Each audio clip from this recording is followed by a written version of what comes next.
people, welcome back to our channel. You're here with me, Sreet and Stevie K. Okay, today guys we're watching TED Talks with Shah Rukh and its thoughts on humanity, fame and love. Yeah guys, Shah Rukh Khan's TED Talk, we haven't heard it or seen it, but we thought, with Shah Rukh Khan now coming back into, movies, well, not coming back, he's always been here, but we're getting those snippets of Pathan and Donkey and stuff like that, and you get to see him a bit more on, where was he recently? He went to Karan Johar's birthday, so you're getting to see a lot more of him. So we thought, okay, this has been requested a long time ago, let's just check this one out. Guys, so if you're new to our channel, don't forget to like, share, subscribe. Also check out the channel, which is called Touch. Links will be in the description below.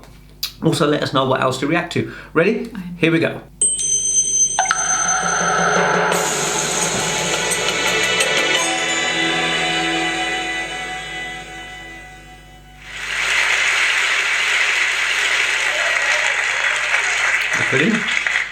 Namaskar. I'm a movie star. I'm 51 years of age. 5 years ago. And I don't use Botox as yet. I'm clean, but I do behave like you saw, like a 21-year-old in my movies. Yeah, I do that. I sell dreams and I peddle love to millions of people back home in India who assume that I'm the best lover in the world. If you don't tell anyone, I'm going to tell you I'm not, but I never let that assumption go. I've also been made to understand there are lots of you here who haven't seen my work, and I feel really sad for you. Congrats to you. Wow. That doesn't take away from the fact that I'm completely self-obsessed as a movie star. That's when my friends Chris and Juliet called me here to speak about the future you. Naturally, it follows I'm going to speak about the present me.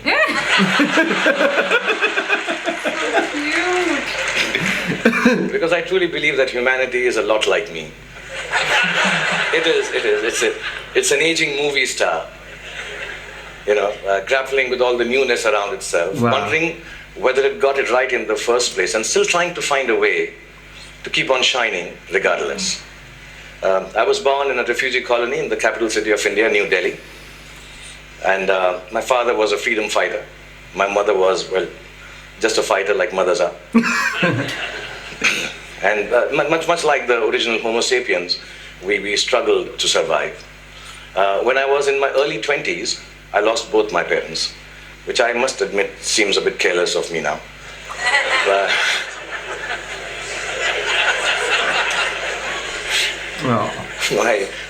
I do remember the night my father died, and I remember the driver of a neighbor who was driving us to the hospital. He mumbled something about dead people don't tip so well and walk away into the dark. And I was only 14 then, and I put my father's dead body in the back seat of the car, and my mother besides me. I started driving back from the hospital to the house, and in the middle of a quiet crying, my mother looked at me and she said, "Son, when did you learn to drive?" And I thought about it and realized, and I said to my mom, "Just now, Mom." So from that night onwards, much akin to humanity in its adolescence, I learned the crude tools of survival. And the framework of life was very, very simple then, to be honest. I thought, you just ate what you got and did whatever you were told to do. I thought celiac was a vegetable. And vegan, of course, was Mr. Spock's lost comrade in Star Trek. You married the first girl that you dated, and you were a techie if you could fix the carburetor in your car. I really thought that gay was a sophisticated English word for happy. And lesbian, of course, was the capital of Portugal, as you all know.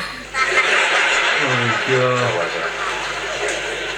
So we relied on systems created through the toil and sacrifice of generations before to protect us. And we felt that governments actually worked for our betterment. Science was simple and logical. Apple was still then just a fruit, owned by Eve first and then Newton, not by Steve Jobs. Till then, it was. And Eureka is what you screamed when you wanted to run naked on the streets. You went wherever life took you for work, and people were mostly welcoming of you. Migration was a term then still reserved for Siberian cranes, not human beings. Most importantly, You were who you were, and you said what you thought. Then in my late 20s, I shifted to the sprawling metropolis of Mumbai. And my framework, like the newly industrialized aspirational humanity, began to alter. In the urban rush for a new, more embellished survival, things started to look a little different. I met people who had descended from all over the world. Faces, races, genders, moneylenders. Definitions became more and more fluid. Work began to define you at that time in an overwhelmingly equalizing manner. And all the systems started to feel less reliable to me, almost too thick to hold on to the diversity of mankind and the human need to progress and grow. Ideas were flowing with more freedom and speed, and I experienced the miracle of human innovation and cooperation, and my own creativity, when supported by the resourcefulness of this collective endeavor, catapulted me into superstardom. I started to feel that I had arrived. And generally, by the time I was 40, I was really flying. I was all over the place. I'd done 50 films by then, and 200 songs. And I'd been knighted by the Malaysians. I'd been given the highest civil honor by the French government, the title of which for the life of me I can't pronounce even till now. So I'm sorry, France, and thank you, France, for doing that. But much bigger than that, I got to meet Angelina Jolie, yeah. For 2.5 seconds. And I'm sure she also remembers that encounter somewhere. Okay, maybe not. And I sat next to Hannah Montana on a round dinner table with her back towards me most of the time. Like I said, I was flying from Miley to Jolie. And humanity was soaring with me. We were both pretty much flying off the handle, actually. And then you all know what happened. The internet happened. I was in my late 40s, and I started tweeting like a canary in a birdcage. And assuming that, people who will peer into my world will admire it for the miracle I believed it to be. But something else awaited me and humanity. We had expected an expansion of ideas and dreams with the enhanced connectivity of the world.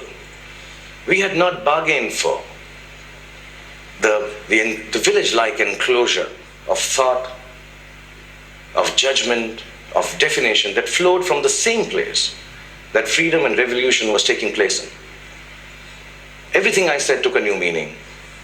Everything I did, good, bad, ugly, was there for the world to comment upon and judge. As a matter of fact, everything I didn't say or do also met with the same fate. 4 years ago, my lovely wife, Gauri, and me decided to have a third child. It was claimed on the net that he was the love child of a first child who was 15 years old. Apparently, he had sown his wild oats with a girl while driving her car in Romania. And yeah, there was a fake video to go with it. And we were so disturbed as a family. My son, who's 19 now, even now when you say hello to him, he just turns around and says, "But bro, I didn't even have a European driving license." Yeah, in this new world, slowly reality became virtual and virtual became real. And I started to feel that I could not be who I wanted to be or say what I actually thought. And humanity at this time completely identified with me. I think both of us were going through our midlife crisis. And humanity, like me, was becoming an overexposed prima donna. I started to sell everything from hair oil to diesel generators. Humanity was buying everything from crude oil to nuclear reactors. I even tried to get into a skin-tight superhero suit to reinvent myself. I must admit, I failed miserably. That raw one. And just an aside, I want to say on behalf of all the Batmen, Spider-Men, and Supermen of the world, you have to commend them, because it really hurts in the crotch, that superhero. Yeah, I'm being honest, I need to tell you this, yeah. So funny. Really. And accidentally, I happened to even invent a new dance form, which I didn't realize, and it became a rage. So if it's all right, and you've seen a bit of me, so I'm quite shameless, I'll show you. It was called the lungi dance. Quite shameless. So if it's all right with you, I'll just show you. I'm talented otherwise, yeah. It went something like this. Lungi dance, lungi dance, lungi dance, lungi dance, lungi dance, lungi dance, lungi dance, lungi dance, lungi dance, lungi dance, lungi dance. Whoa.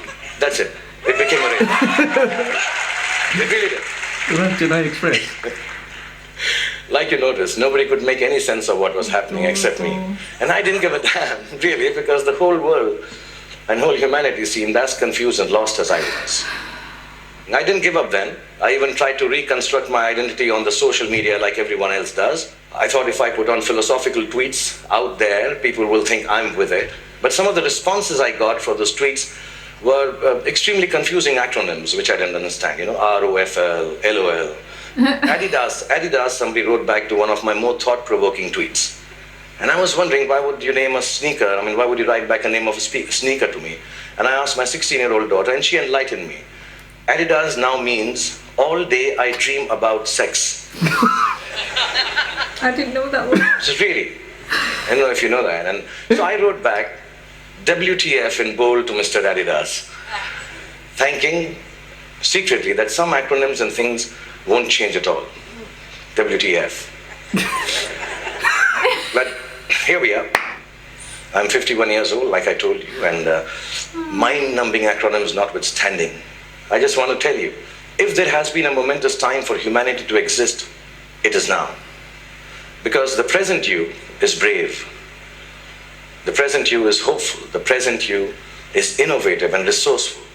And of course, the present you is annoyingly indefinable. And in this spellbinding, imperfect moment of existence, feeling a little brave just before I came here, I decided to take a good hard look at my face. And I realized that I'm beginning to look more and more like the wax statue of me at Madame Tussauds. Yeah, and in that moment of realization, I asked the most central and pertinent question to humanity and me. Do I need to fix my face? Really, I'm an actor, like I told you, a modern expression of human creativity. The land I come from is the source of inexplicable but very simple spirituality. In its immense generosity, India decided somehow that I, the Muslim son of a broke freedom fighter who accidentally ventured into the business of selling dreams, should become its king of romance, the Badshah of Bollywood, the greatest lover the country has ever seen. With this face. Yeah, which has alternately been described as ugly, unconventional, and strangely not chocolatey enough.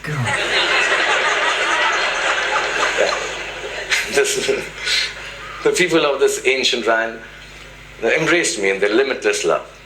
And I've learned from these people that neither power nor poverty can make your life more magical or less torturous. I've learned from the people of my country that the dignity of a life, a human being, a culture, a religion, a country, actually resides in its ability for grace and compassion. I've learned that whatever moves you, whatever urges you to create, to build, whatever keeps you from failing, whatever helps you survive, is perhaps the oldest and the simplest emotion known to mankind. And that is love. A mystic poet from my land famously wrote, Pothi padi padi jug bhaya, pandit bhaya na koi. Pothi padi padi jug bhaya na pandit koi. Dhai aakhar prem ke, pade so pandit hoy. Which loosely translates into that whatever, yeah, if you know Hindi, please clap. Yeah, it's very difficult to remember. Which loosely translates into actually saying that all the books of knowledge that you might read and then go ahead and impart your knowledge through innovation, through creativity, through technology. But mankind will never be the wiser about its future unless it is coupled with a sense of love and compassion for their fellow beings. The 2.5 alphabets which form the word prem, which means love, if you're able to understand that and practice it, that itself is enough to enlighten mankind. So I truly believe the future you has to be a you that loves. Otherwise, it will cease to flourish. It will perish in its own self-absorption. So you may use your power to build walls and keep people outside. Or you may use it to break barriers and welcome them in. You may use your faith to make people afraid and terrify them into submission. Or you can use it to give courage to people so they rise to the greatest heights of enlightenment. You can use your energy to build nuclear bombs and spread the darkness of destruction, or you can use it to spread the joy of light to millions. You may filthy up your oceans callously and cut down all the forests. You can destroy their ecology or tend to them with love and regenerate life from their waters and trees. You may land on Mars and build armed citadels, or you may look for life forms and species to learn from and respect. And you can use all the monies that we all have earned to wage futile wars and give guns in the hands of little children to kill each other with. Or you can use it to make more food to fill their stomachs with. My country has taught me the capacity for a human being to love is akin to godliness.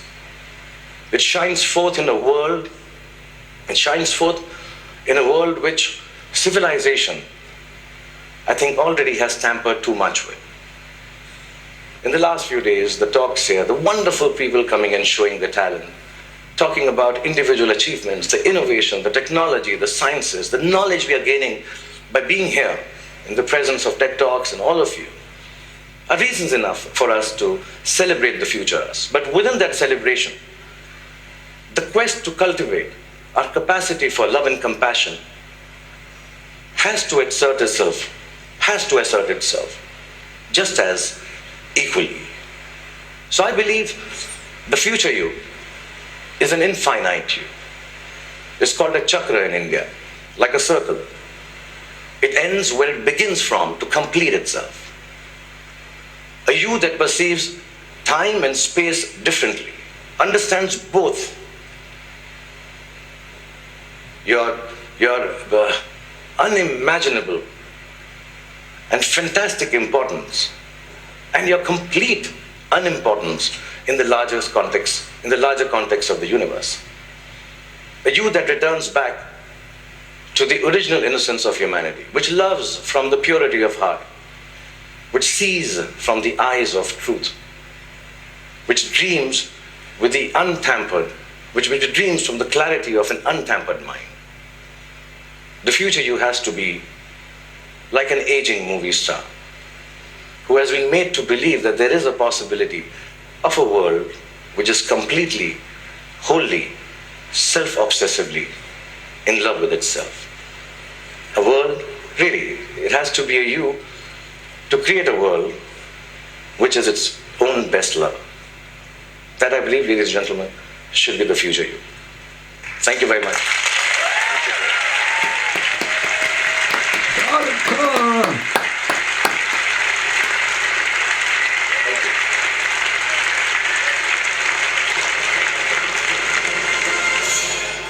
Oh, He's not just an actor, is he? He is. Talks so well on stage. yeah. I'll put it this way. Yeah. I understood where it was coming from with all that. Like, we're not comparing ourselves to Shah Rukh Khan or anything like that. But anything But this day and everyone age, relates, like he says. when he started it off, everyone relates, Yeah. like, in some way. He's got a sense of humour.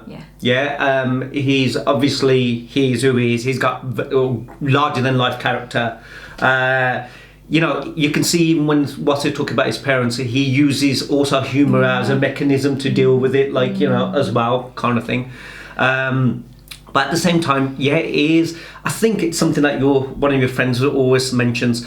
Everything you do or everything you achieve or everything you do it for has to go around with love. Love is the thing that makes it grow and bigger, and it's the thing that obviously he loves what he does, and he loves all the people that admire and appreciate what he does. I mean, the love that he gets from India, from around the world and everything like that. But he keeps on, but at the same time he also touched on the fact that him being at a time where there wasn't internet created who he was, then you have to adapt and change with as time goes by, like he says about the tweets and stuff, and people what they say about your children and speculate. You know, you write something and people have an issue with it. You don't write something, people have an issue with it. I know we're nothing compared to Shah Rukh Khan, but it's everyone. We get it as well, and it's just like, how do you handle it? Like, what do you do? It was new to us as well, you know, but it's still very new to us. But now we understand it. If I watched this then, I wouldn't have probably understood it as much. But now, being in these shoes, where we are, like I said, not comparing, he's the butcher.